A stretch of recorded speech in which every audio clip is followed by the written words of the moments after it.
Hey guys, Eric here with another quick look at ZT.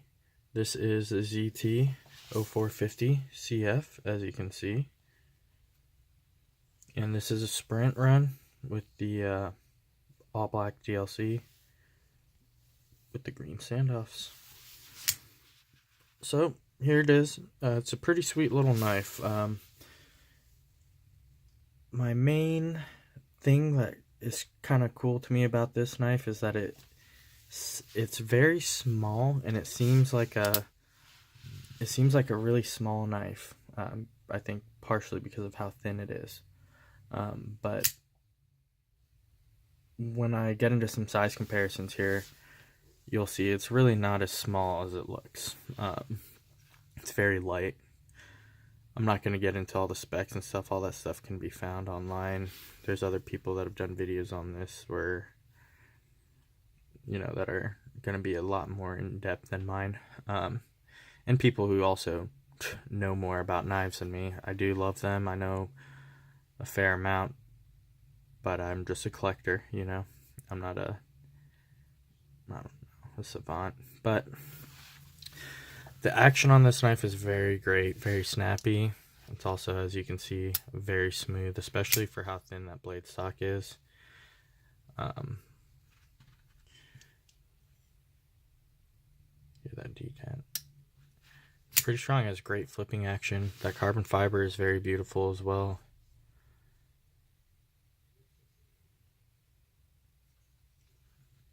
And as you can see, S35VN. Now, I'm not normally crazy about the all black blade type of thing, but I really do like this design. I've got an 0450cf as well. That one is not DLC coated though. That is just like a titanium, stonewash titanium and stonewash blade on that one. And it is quite a bit larger.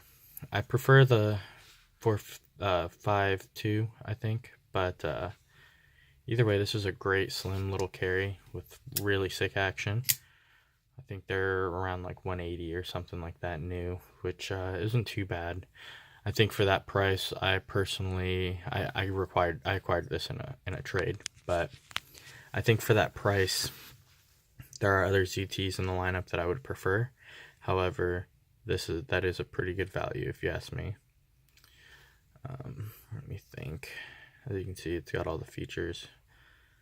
Lock bar insert with the over travel. See if I can catch a glimpse of that. Kinda, maybe not. As you can see, this DLC is a fingerprint magnet. This thing is mint, but I mean, there's just no way of getting rid of those unless I clean them and rock some gloves. But yeah, it's on bearings, obviously. Good steel, good value. Name that you can trust. ZT is great. I've got a 562 CF that I sent back to have sharpened and a little bit of adjustment or whatever, and they were great. It took a little bit to get it back, but they did a great job. They were responsive when I emailed them. So ZT is a great company to work with. Let's take a look at some size comparisons. Normally I get into that first. So this is what I was saying when I was talking about the size. It seems small in hand, and I think this knife kind of suffers from the same syndrome. Oh, let's try that again. This Kershaw Skyline. As you can see, these guys are just about identical. Skyline being on the bottom, it looks a little bit bigger there, but they're about the same size. And then this is where I thought things got kind of interesting. Here it is with the Para 2, just because everybody's got to have a Para 2 comparison in their videos. But got this Domino. It's a little bit bigger, and it's pretty insane. I think the thinness of the blade and the handle, that slim feel, just makes it seem smaller. But really, as you can see, it's a standard full-size knife, and that may also be something to do with the fact that, when it comes to ZT, the first thing people think are these giant ass, you know, overbuilt ZT, overbuilt, whatever.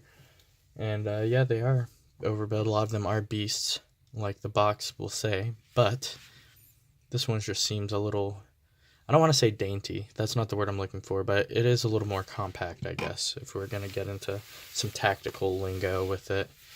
And then another comparison, the Pinulani, about the same size there as well. So I think it's like in the 3.5 inch to 3.25, 3.5 inch length area.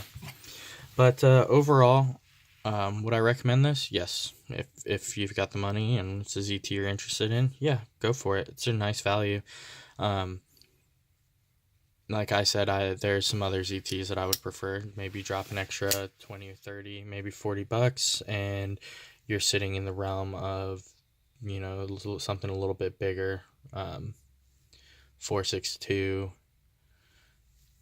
another sick knife. It's quite a bit larger, but I didn't have that up here, and I forgot to grab my 4.52 also. But I mean, so far I do think this is a pretty cool knife. Is it a keeper in the collection? Not sure. I have been starting to steer away from the smaller knives, and now that I've showed you this, I don't know, I'm not even going to say I'm steering away from smaller knives, because I've got a Decepticon 4 coming that's pretty small. But I did sell a couple of my smaller items recently. I was thinking I was kind of getting out of them. I wasn't carrying the smaller stuff as much. But you know, it's a knife. It's well-rounded, so there's a reason why it has all the hype behind it. But that's it. I've just been kind of rambling for like 7 minutes now, so appreciate you guys taking the time to watch the video. Like I said, I'll try and keep everybody updated with the collection. Thanks. Have a good one.